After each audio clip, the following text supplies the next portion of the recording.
The courtroom was packed with people, all waiting for the trial to begin. Officer Jake stood tall in his uniform, his face serious. He had been in many tense situations before, but this one felt different. Across from him sat Mr. Harris, a well-dressed black man with sharp eyes. He didn't look angry. He didn't even look nervous.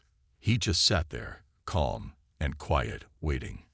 The judge, an older black man named Judge Robinson, adjusted his glasses and looked at Jake with a deep, unreadable expression.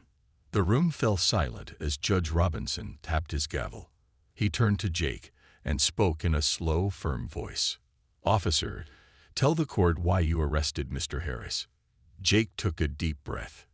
He had been sure of his decision before, but now, standing in front of so many people, with the judge's sharp eyes on him, doubt began to creep in. Still, he couldn't let it show. He straightened his shoulders and cleared his throat. "Your Honor, I arrested Mr. Harris because he was behaving suspiciously near a jewelry store late at night."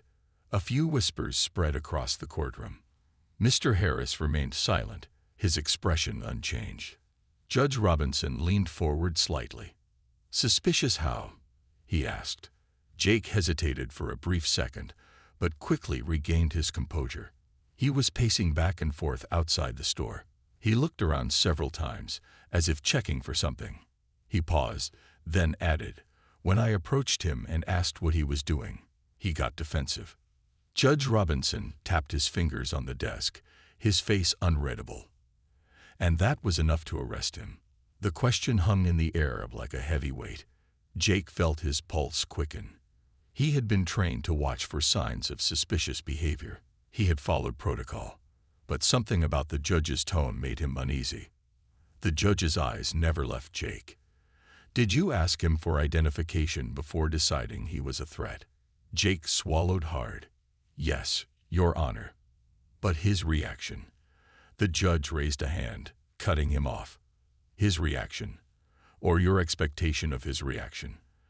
The courtroom was completely silent now. Everyone was waiting for Jake's answer. Even the jury seemed to lean in closer. Jake's mouth went dry. "Your Honor, I was just doing my job."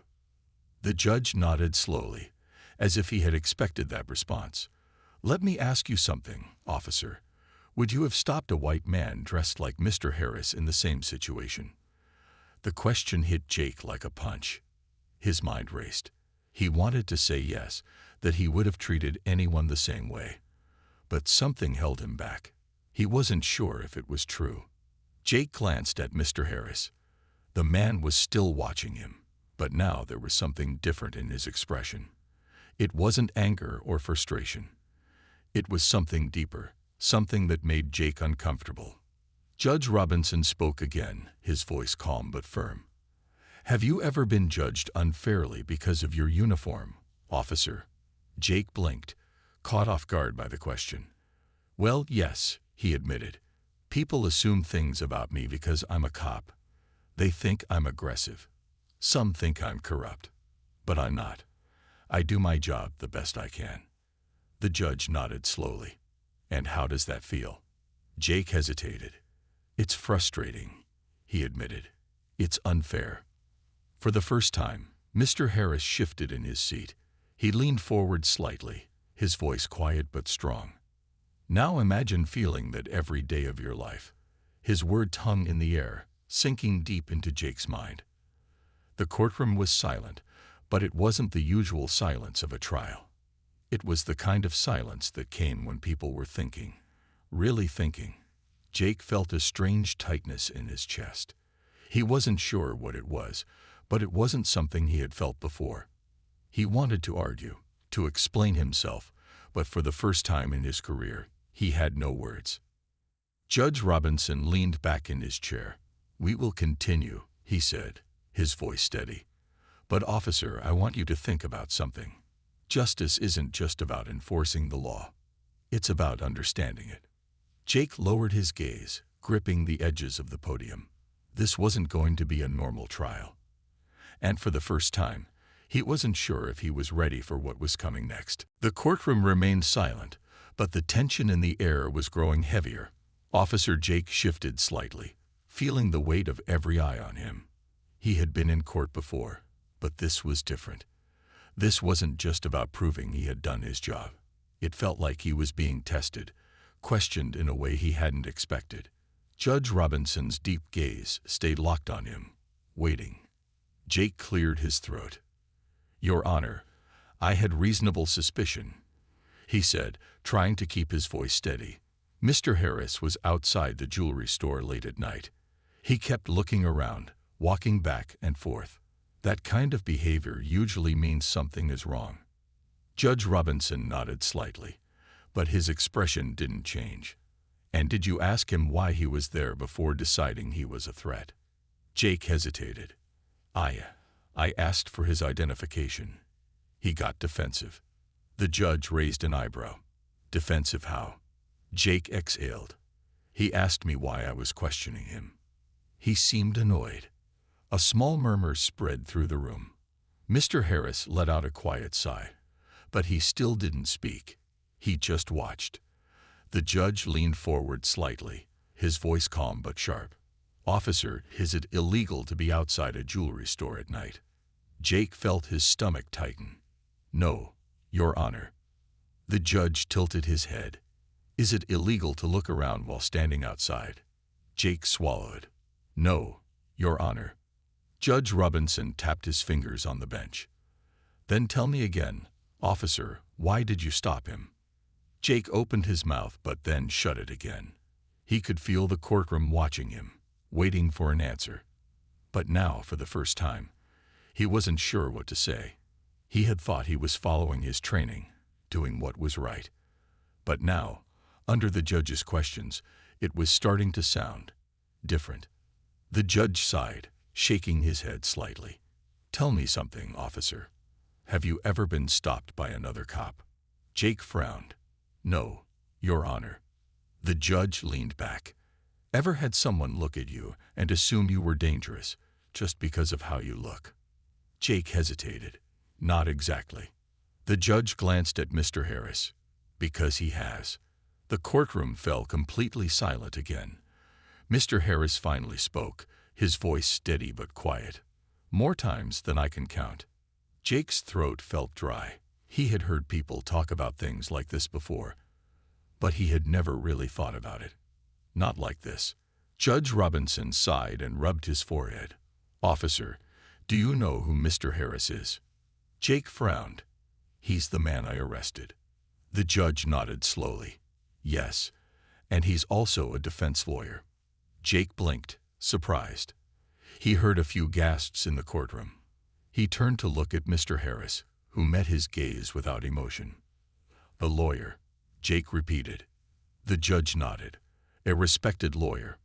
One who has defended many officers in cases just like this." Jake felt his stomach drop. He didn't know what to say. The courtroom remained still, the weight of Judge Robinson's question hanging in the air. Officer Jake shifted on his feet, feeling the pressure in his chest grow heavier. He wanted to say yes, that he would have arrested Mr. Harris no matter who he was, but something inside him hesitated. Would he have acted differently if he had known Mr. Harris was a respected lawyer? Would he have questioned him? The silence in the courtroom was thick, pressing down on Officer Jake like a heavy weight. He shifted his feet, feeling a tightness in his chest that wasn't there before. His whole career, he had believed in the law, in doing what was right. But now, standing before Judge Robinson and Mr. Harris, he was starting to question himself in a way he never had. Judge Robinson leaned back in his chair, watching him closely. "Officer, I want you to think carefully before you answer this next question." His voice was calm, steady. "Can you say with complete honesty that race played no part in your decision to stop Mr. Harris?" Jake opened his mouth to answer quickly, to say no, of course not. But the words caught in his throat. He thought back to that night. The dark street, the jewelry store, the man in the expensive suit. He had seen something suspicious, or at least he had thought he did. But why? What had really made him stop? He had told himself it was because Mr. Harris was pacing, because he kept looking around. But would he have reacted the same way if it had been a white man doing the same thing? His throat felt dry. He wasn't sure anymore. Mr. Harris finally spoke, his voice calm but firm. "Officer, do you know how many times I've been stopped like that?" He didn't wait for an answer. Too many to count, and every time, I ask myself the same question you're asking right now. What did I do wrong? He paused, letting the words settle. The answer is always the same. Nothing. Jake felt a pang of guilt deep in his chest. He had never thought about it like that before. He had always believed he was fair, that he didn't judge people based on their skin color. But now, faced with the reality of Mr. Harris' experience, he wasn't so sure. Judge Robinson exhaled, his fingers tapping lightly on the desk. "Officer, I know you didn't wake up that morning planning to be unfair. I know you didn't stop Mr. Harris with bad intentions, but good intentions don't erase bad results." He leaned forward slightly. "This isn't just about one arrest. This is about how we see people, how we judge them before they even speak." Jake felt his heart pounding. He had always thought of himself as one of the good guys, someone who followed the law, who protected people. But what if, without even realizing it, he had done the exact opposite? The judge's voice softened just a little. "We all have blind spots, officer. The question is, what are you going to do about yours?" Jake clenched his jaw, staring down at the polished wooden floor. He didn't have an answer, and for the first time in his career, he wasn't sure if he was the hero of this story or the villain. "You said." The weight of the judge's words pressed down on Jake, making it hard to breathe. He had always believed in right and wrong, in good and bad. But now, standing in this courtroom, he realized that things weren't so simple. His mind raced back to that night. Mr. Harris standing outside the jewelry store, the way Jake had immediately felt something was off. But had there really been a reason for that feeling? Or had he just assumed there was? Judge Robinson let the silence stretch before speaking again.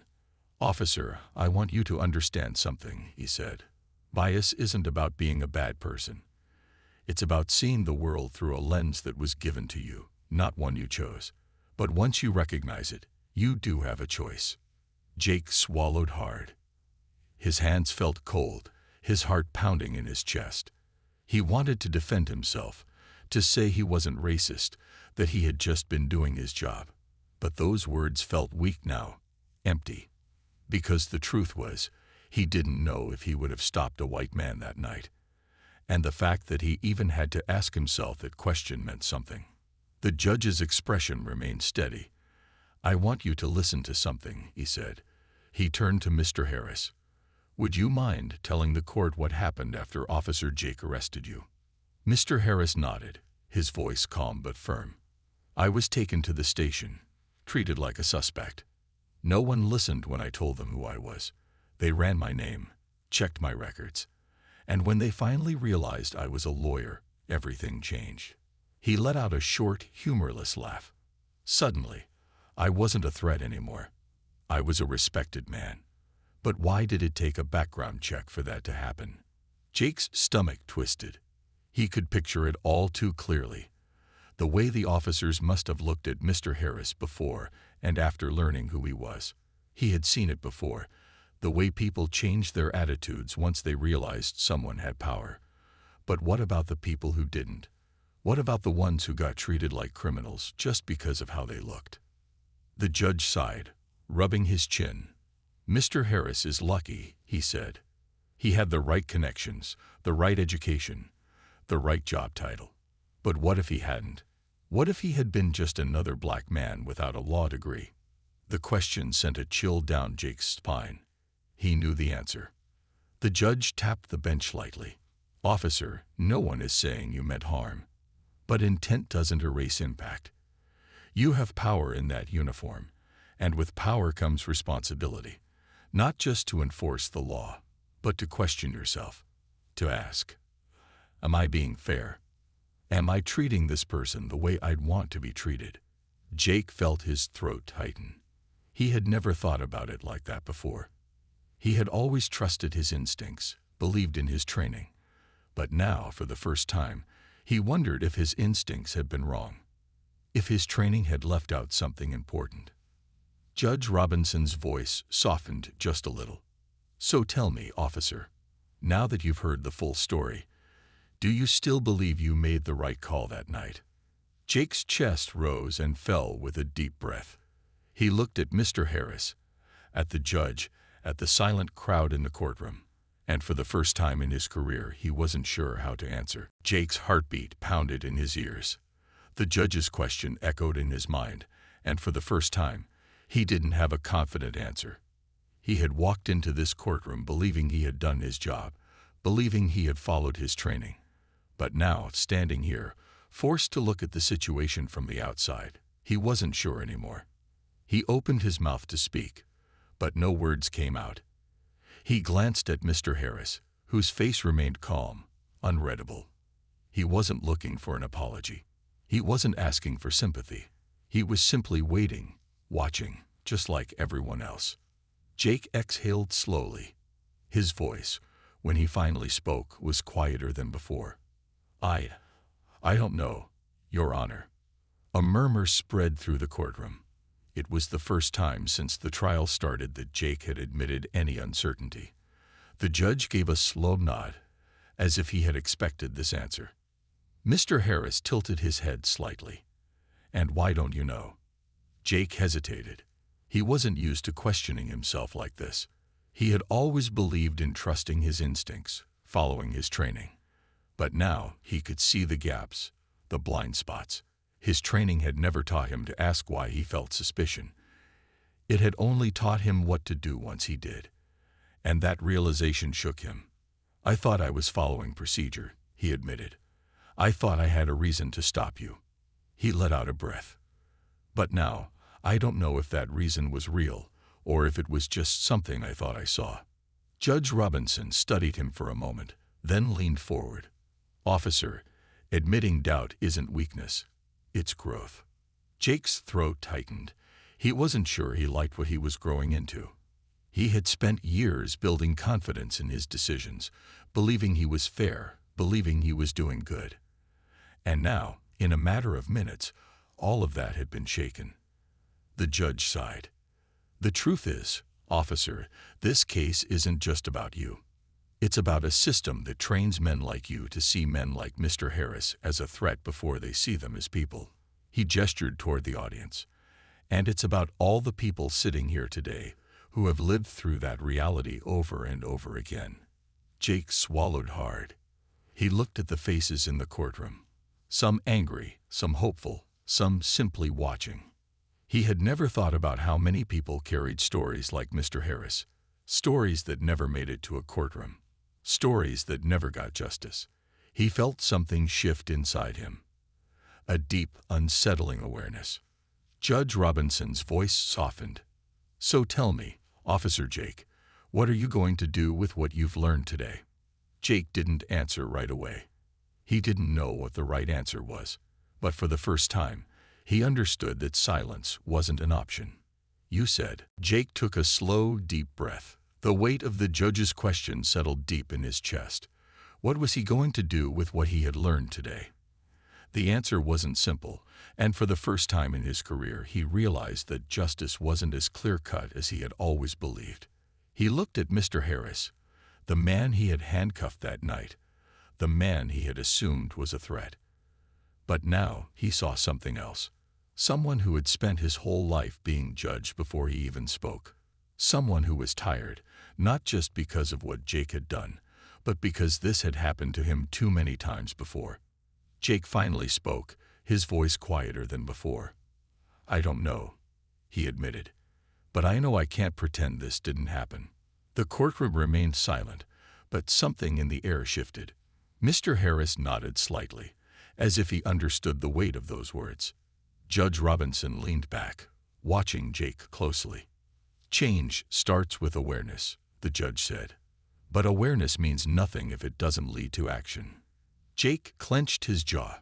He had spent years believing he was fair, believing he followed the law without bias. But now he had to ask himself, was it enough to follow the law if the law wasn't always fair? Judge Robinson tapped his fingers on the bench.